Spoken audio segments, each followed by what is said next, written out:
नमस्कार। हिंदी है हम हमारे चैनल में आप सभी का स्वागत है। आज का हमारा पाठ है 10वीं कक्षा की हिंदी पाठ्य पुस्तक के गद्य खंड से ततारा वामीरो कथा, जिसके लेखक है लीलाधर मंडलोई। प्रस्तुत पाठ ततारा और वामीरो नामक एक युवक और युवती की प्रेम कहानी है, जिसमें दोनों एक दूसरे से बेहद प्रेम करते हैं, परंतु उनके समाज में व्याप्त कुप्रथा के कारण उनका मिलन नहीं हो पाता है और उन्हें आत्म बलिदान देना पड़ता है। हमारे समाज में सदियों से और आज भी ये होता आ रहा है कि कभी जाति के नाम पे, कभी धर्म के नाम पे, तो कभी परंपराओं के नाम पे प्रेम कुर्बान होता आया है। ऐसे ही ततारा और वामीरो नामक युगल के बलिदान की कहानी इस पाठ में दी गई है। यह कहानी अंडमान निकोबार की लोक कथा है। लोक कथाएं वे प्रचलित कहानियां होती है जो किसी विशेष प्रांत या स्थान की संस्कृति से संबंध रखती है और पीढ़ी दर पीढ़ी सुनते सुनाते आगे बढ़ते जाती है।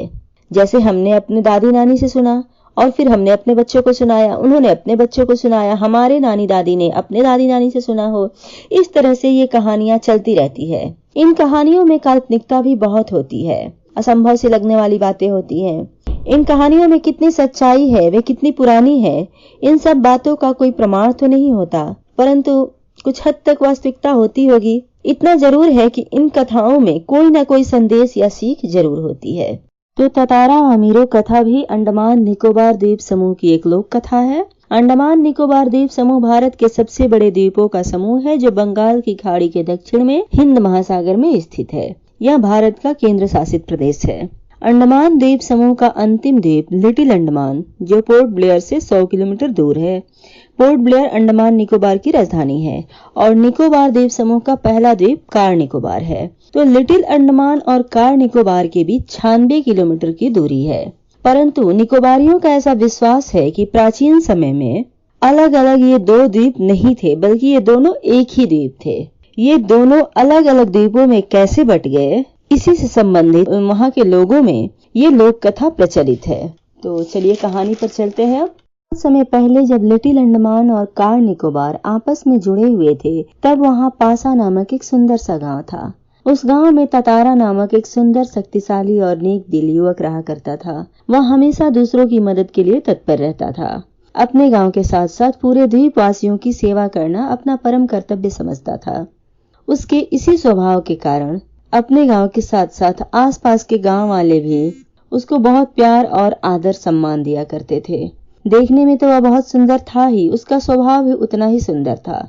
वह अपनी पारंपरिक पोशाक के साथ साथ अपने कमर में हमेशा एक लकड़ी की तलवार बांधे रहता था। उसे कभी भी अपने से अलग नहीं होने देता और न ही किसी के सामने उसका उपयोग करता था। परंतु वह ऐसे ऐसे साहसिक कारनामे किया करता था कि लोगों को लगता था कि उसकी तलवार में कोई न कोई रहस्य जरूर है, कोई अद्भुत शक्ति है उसके तलवार में, कोई दैवीय शक्ति है, जादुई शक्ति है। एक शाम को ततारा समुद्र के किनारे बालू पर बैठकर सूरज की रंग बिरंगी किरणों को निहार रहा था। तभी उसे बहुत ही मधुर गीत की आवाज सुनाई दी। वह मंत्र मुग्ध हो आवाज की तरफ चल दिया तो उसकी नजर एक सुंदर युवती पर पड़ी, जो एकटक ढलती हुई शाम के सौंदर्य को निहार रही थी और श्रृंगार गीत गा रही थी। ततारा उसके निकट पहुंचा और उसके प्रति आकर्षित हो गया। उसके मन में उसके प्रति प्रेम उत्पन्न हो चुका था और वह एकटक लड़की को निहारने लगा। लड़की को पता भी नहीं था कि उसे कोई देख रहा है कि अचानक समुद्री लहर उठी और उसे भिगो गई और हड़बड़ाहट में लड़की गाना भूल गई। तभी ततारा विनम्रता पूर्वक बोला, तुमने एकाएक इतना मधुर गाना अधूरा क्यों छोड़ दिया? अचानक लड़की ने जब ततारा की गंभीर और आकर्षक आवाज सुनी तो उस तरफ देखकर और आश्चर्यचकित हो गई, क्योंकि उसके सामने एक बहुत ही सुंदर युवक खड़ा था। उसकी आकर्षक आवाज और उसके सुंदर व्यक्तित्व को देखकर लड़की का मन उसकी तरफ आकर्षित हो गया। परंतु अपनी भावना को दबाते हुए उसने बेरुखी से पूछा, पहले बताओ तुम कौन हो और इस तरह मुझे घूर क्यों रहे हो, और मुझसे प्रश्न पूछने वाले तुम होते कौन हो? क्या तुम्हें गांव के नियम नहीं मालूम? इतना बोलकर वह जाने के लिए तेजी से मुड़ी। तब जाके ततारा को होश आया और उसे अपनी गलती का एहसास हुआ। तब वह उसके सामने रास्ता रोककर गिड़गिड़ाने लगा, मुझे माफ कर दो, मैं पहली बार विचलित हुआ हूँ। पता नहीं तुम्हें देखकर अपना होशो हवास ही खो दिया था। मैं तुम्हारा रास्ता छोड़ दूंगा, बस अपना नाम बता दो। उसके चेहरे पर एक सच्चाई थी जिसे देखकर लड़की ने बहुत ही मधुर स्वर में अपना नाम बता दिया, वामीरो। वामीरो वाह, कितना सुंदर नाम है। कल भी आओगे ना यहाँ? ततारा ने वामीरो से कहा। वामीरो ने अनमने भाव से कहा, नहीं, शायद कभी नहीं, और अपने गांव लपाती की तरफ तेजी से दौड़ पड़ी। पीछे से ततारा ने आवाज लगाई, वामीरो, मेरा नाम ततारा है। कल तुम जरूर आना, मैं यहाँ इसी चट्टान पर तुम्हारी प्रतीक्षा करूंगा, तुम्हारी बाट जोहूंगा मतलब तुम्हारा रास्ता देखूंगा।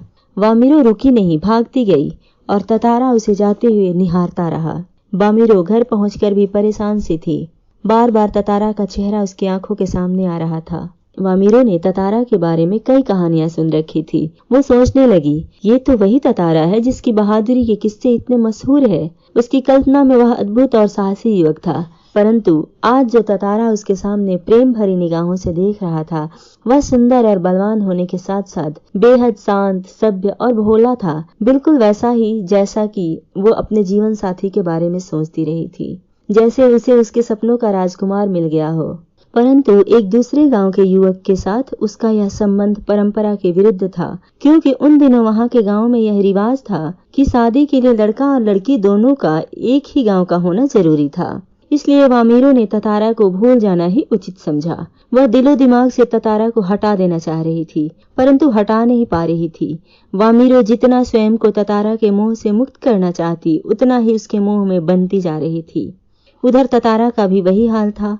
दोनों एक दूसरे के लिए बेचैन थे। किसी तरह रात बीती। अगले दिन दोनों शाम होने की प्रतीक्षा करने लगे। ततारा तो शाम होने से काफी पहले ही वहां पहुंच गया। वामीरो के इंतजार का एक एक पल उसे पहाड़ सा लग रहा था। उसे आशंका भी हो रही थी कि वामीरो नहीं आई तो। ये सोच के परेशान हो रहा था। वह बार बार लपाती गांव के रास्ते की ओर देख रहा था। तभी नारियल के झुरमुटों में उसे वामीरो दिखी और उसके खुशी का ठिकाना न रहा। वामीरो थोड़ी घबराई हुई इधर उधर देखते हुए कि कहीं कोई देख न ले, और ततारा के सामने आकर खड़ी हो गई। दोनों एक दूसरे को एकटक निहारे जा रहे थे, अर्थात बिना कुछ बोले एक दूसरे को प्रेम भरी नजरों से देखे जा रहे थे। एक दूसरे को देखते देखते कब सूरज डूब गया, अंधेरा हो गया, उन्हें पता भी नहीं चला। अचानक वामीरो थोड़ा सचेत हुई और अंधेरा देखकर घर की तरफ दौड़ पड़ी। ततारा अब भी वहीं खड़ा था, निश्चल, शब्दहीन। दोनों रोज उसी जगह पहुंचते, वैसे ही बिना कुछ कहे एक दूसरे को देखते रहते, और इस तरह उनका मूक प्यार गहरा होता चला गया। मूक प्यार क्योंकि दोनों एक दूसरे से न कुछ कहते थे न सुनते थे, बस एक दूसरे को निहारते हुए एक दूसरे में खो जाना चाहते थे। बिना कुछ कहे सुने उनके बीच का प्यार और समर्पण गहराता ही जा रहा था। धीरे धीरे इनके प्यार की भनक गांव वालों को भी लग गई और यह खबर हवा की तरफ फैल गई। चूंकि वामीरो लपाती गांव की थी और ततारा पासा गांव का, तो वहां की प्रथा के अनुसार दोनों का संबंध तो हो नहीं सकता था। इसलिए लोगों ने उन दोनों को काफी समझाने बुझाने का प्रयास किया, पर वे दोनों नहीं माने। वे इसी तरह मिलते रहे और अफवाहें फैलती रही। फिर कुछ समय बाद पासा गांव में पशु पर्व का आयोजन हुआ, जिसमें पशुओं की प्रदर्शनी होती थी और पशुओं के साथ युवकों का शक्ति परीक्षण की प्रतियोगिता भी होती थी। नृत्य संगीत यानी नाच गान और भोजन का भी आयोजन होता था। सभी गांवों के लोग उसमें हिस्सा लेते थे। तो उस बार भी शाम को पशु पर्व में सभी गांव के लोग पासा गांव में एकत्रित होने लगे। ततारा का मन किसी भी कार्यक्रम में नहीं लग रहा था। उसकी आंखें वामीरो को ढूंढ रही थी कि अचानक एक पेड़ के पीछे से उसे वामीरो झांकती हुई दिखी।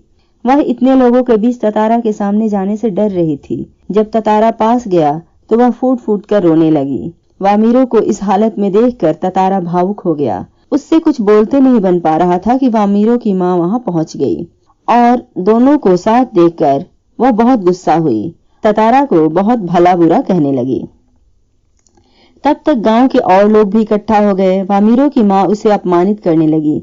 गांव के लोग भी ततारा का विरोध करने लगे और यह सब ततारा के लिए असहनीय था, क्योंकि जिस गांव के लोग उसे इतना प्यार और आदर देते थे, उनके सामने ही उसका इतना अपमान उसके लिए बर्दाश्त से बाहर था। वह गुस्से में भर उठा और उसे समझ नहीं आ रहा था कि अब क्या करे। अचानक उसने अपनी तलवार निकाली और गुस्से से पूरी शक्ति के साथ तलवार को धरती में घोंप दिया और पूरी ताकत से धरती में तलवार से लकीर खींचते खींचते दूर तक पहुंच गया। वह हाँफ रहा था। लोग भी सहम गए थे कि अचानक एक गड़गड़ाहट सी गूंजने लगी। लकीर की सीध में धरती फटी जा रही थी, मानो वह क्रोध में द्वीप के अंतिम सिरे तक धरती को काटता जा रहा था। द्वीप दो टुकड़ों में बंटने लगा। सभी लोग व्याकुल हो गए। वामीरो फटती हुई धरती के किनारे चीखती हुई दौड़ रही थी, ततारा ततारा। ततारा जैसे ही अंतिम छोर तक पहुंचा, द्वीप दो टुकड़ों में बट गया। एक तरफ ततारा था तो दूसरी तरफ वामीरो। ततारा की तरफ का द्वीप धंसने लगा था। वह लगातार समुद्र की तरफ फिसला जा रहा था। उसके मुंह से भी बस एक ही चीख निकल रही थी, वामीरो वामीरो। बहता हुआ ततारा कहां पहुंचा, उसका क्या हुआ, यह कोई नहीं जानता। उधर वामीरो ने भी ततारा के वियोग में खाना पीना छोड़ दिया और पागल हो गई। वह हर समय ततारा को खोजती हुई उसी जगह पहुंचती और घंटों बैठी रहती। एक दिन वह घर परिवार छोड़कर कहीं चली गई। लोगों ने उसे ढूंढने की बहुत कोशिश की, परंतु उसका भी कुछ पता नहीं चला। इस प्रकार से ततारा और वामीरो की प्रेम कहानी का एक दुखद अंत हुआ। निकोबारियों का मानना है कि ततारा की तलवार से कार निकोबार द्वीप के जो दो टुकड़े हुए थे, उसमें दूसरा लिटिल अंडमान है। इस घटना के बाद से निकोबारी दूसरे गांवों में भी आपसी वैवाहिक संबंध बनाने लगे। ततारा और वामीरो के इस दुखद त्याग ने लोगों का हृदय परिवर्तन कर दिया। शायद उनका बलिदान इसी परिवर्तन के लिए था। आज भी उनकी यह प्रेम कथा घर घर में सुनाई जाती है।